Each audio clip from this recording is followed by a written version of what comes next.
Olá, tudo bem? Aqui é seu amigo, evangelista e escritor Samuel Teodoro. Hoje nós iremos abordar a lição de número 6, exatamente. Lição de número 6, 8 de fevereiro de 2026, que vai dizer o seguinte, o título: O Filho como o Verbo de Deus. O verbo aqui, para nós já matarmos esse ponto aqui preciso da lição, nós temos que entender que o verbo é a palavra, que vem do grego logos, ou seja, a palavra de Deus tabernaculou, habitou entre a humanidade. Exatamente. O texto de ouro vai dizer o seguinte: E o verbo se fez carne e habitou entre nós. E vimos a sua glória como a glória do unigênito do Pai, cheio de graça e de verdade. Evangelho segundo escreveu João, capítulo 1, versículo 14. A verdade prática diz o seguinte: Jesus Cristo, o Verbo eterno, é a revelação plena e visível de Deus ao mundo, manifestando graça, verdade e a glória do Pai. Leitura bíblica em classe muito interessante. Vamos ler. No princípio era o Verbo, e o Verbo estava com Deus, e o Verbo era Deus. Está lá em João capítulo 1, e nós vamos ler do versículo 1 ao 5, e depois nós vamos ler o versículo 14, do mesmo capítulo 1. No princípio era o Verbo, primeiro versículo da Bíblia. O segundo diz o seguinte: Ele estava no princípio com Deus. Todas as coisas foram feitas por ele, e sem ele nada do que foi feito se fez. Nele estava a vida, e a vida era a luz dos homens. E a luz resplandece nas trevas, e as trevas não a compreenderam. E o Verbo se fez carne e habitou entre nós. E vimos a sua glória como a glória do unigênito do Pai, cheio de graça e de verdade. Aqui é um dos textos mais sublimes, mais magníficos de toda a Bíblia. No princípio era o Verbo, e o Verbo estava com Deus, e o Verbo era Deus. Quem falou isso para o discípulo de Jesus chamado João? Quem revelou isso a ele? Quem esclareceu a mente dele para ele escrever uma coisa tão linda como essa? Se nós pegarmos esse primeiro versículo aqui e nós lermos, nós vamos ver que tem algo que a humanidade não tem capacidade de entender. Tem algo que a humanidade não tem capacidade de revelar. Ler um livro e ter um discernimento tão sublime, somente a iluminação do Espírito Santo, na inspiração, João escreveu este versículo. Não tem como ele escrever da sua própria mente. Como pode o ser humano escrever isso? No princípio era o Verbo, e o Verbo estava com Deus, e o Verbo era Deus. Que coisa maravilhosa. A introdução vai dizer o seguinte: nesta lição, veremos que essa revelação marca o clímax da encarnação do Verbo, o Filho de Deus, onde o invisível se tornou visível, o eterno entrou no tempo e o insondável foi manifestado em Cristo Jesus. Muito bem. Como eu comento os pontos precisos, vamos lá. O primeiro tópico aqui diz o seguinte: a expressão verbo, que vem do Logos, designa Deus referindo-se à divindade do Filho, enquanto os gregos pensavam em um princípio impessoal, né? E os gnósticos num ser intermediário, João apresenta o Logos como o próprio Deus eterno, Jesus Cristo, o unigênito do Pai. João, capítulo 1, versículo 14 e 3,16. Antes de tudo o que existe, o Verbo já existia. Jesus não começou a existir em Belém, pois ele é eterno, coexistente com o Pai desde o princípio. Ou seja, desde o princípio, Cristo já era Jesus Cristo, né? O Pai já era o Pai e o Espírito Santo já era o Espírito Santo. Antes do primeiro ato, né? Onde diz lá no primeiro versículo da Bíblia, né? No princípio criou Deus os céus e a terra era sem forma e vazia. Coisa maravilhosa, né? Vamos lá. No princípio, vai lá. Bereshit bara Elohim et hashamayim vet aretz, né? E a terra era sem forma e vazia, e havia trevas sobre a face do abismo, e o Espírito de Deus se movia sobre a face das águas. E disse Deus: haja luz. Antes mesmo de Deus criar a luz, coisa magnífica que a humanidade precisa, Antes do primeiro ato criacionista de Deus, o Pai já era o Pai, o Filho já era o Filho e o Espírito Santo já era o Espírito Santo. Como explicar isso? Aí você fala para mim, como explicar? Com toda a intelectualidade, com tudo que nós temos hoje, né? Temos a inteligência artificial, temos a tecnologia, temos tudo, mas não tem como o ser humano mensurar, né? Sondar a inescrutável, né? Obra da criação. Ele tem como saber algumas coisas, mas não tem como ele sondar antes o que existia, como se deu a criação, antes da criação, o que existia, como se deu, né, aquele ato ali de o Pai gerar o Filho e o Filho, né, gerar o Espírito Santo, né? Porque não foi criado. Você tem que entender que gerar não é criar. Tem gente que fala que gerar coloca mesma palavra gerar como criar. Temos que entender o vocabulário, precisamos compreender o vocabulário na sua forma escriturística dentro do vernáculo. Por quê? Porque criar não é a mesma pronúncia que gerar. Gerar é gerar de si mesmo, criar de si mesmo. Isso é gerar. Agora você vem com algumas suposições. A Bíblia não aceita suposições. A Bíblia não aceita nem contexto fora do texto, que dirá suposições. Diz o seguinte: o Pai, o Filho e o Espírito Santo são formas sucessivas de aparecimento de uma pessoa, mas são pessoas coexistentes desde o princípio. Eu acabei de dizer, desde o princípio. O Pai já era o Pai, o Filho já era o Filho e o Espírito Santo já era o Espírito Santo. Como nós mensurarmos com a nossa massa cinzenta, com o nosso cérebro, esse ato de gerar? Como você explicar isso antes da criação? Eu acredito que não tem como. Por quê?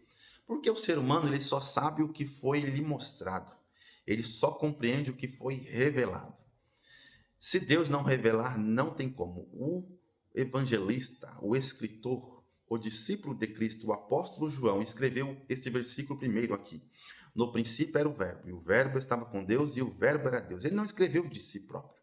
Ele escreveu na inspiração, né? Na unção, na virtude e na inspiração do Espírito Santo. Se Deus não tivesse revelado esse versículo para ele, ele não teria escrito. Por quê? Porque isso não cabe ao homem entender. Como escrever isso da minha própria mente? Não tem como nem compreender. Que dirá escrever, né? Por isso eu falo que o único que é inerrante, o único que é infalível, o único que é eficaz, o único que é verbal, plenária, viva, a única é a palavra de Deus, né? Que Deus abençoe aí a vida de todos os leitores que amam a palavra de Deus. Coisa linda é a palavra de Deus. Diz aqui no segundo tópico: nesse sentido, João apresenta Jesus como Criador. Todas as coisas foram feitas por ele. Por ele quem? Jesus Cristo. E sem ele, nada do que foi feito se fez. Está lá no Evangelho segundo escreveu João, capítulo 1, versículo 3. Sem ele, nada se fez. Jesus Cristo também, ele participou do ato da criação. O Verbo participou do ato da criação. A palavra de Deus, que posteriormente veio e habitou entre os homens. O apóstolo João enfatiza com clareza que nele estava a vida, né? Referindo-se ao Verbo eterno, Jesus Cristo. Esta declaração revela que o Verbo é a fonte absoluta e originária de toda forma de vida, tanto física como ou quanto espiritual e eterna. Evangelho de João, capítulo 3, versículo 36. Diz o seguinte: a declaração as trevas não prevaleceram contra ela, né? Está lá em João 15, mostra que as forças do mal não têm poder sobre Cristo. O verbo grego takalambano, pode ser traduzido como compreender, apoderar ou dominar. E nesse caso expressa que as trevas do pecado não podem resistir à luz do Filho de Deus. Romanos 13, 12. O termo grego eskenose habitou significa literalmente armou sua tenda. Essa linguagem faz alusão ao tabernáculo, Êxodo 25, 8 e 9, onde a presença de Deus habitava no meio do povo. O corpo de Cristo é assim, comparado a esse tabernáculo.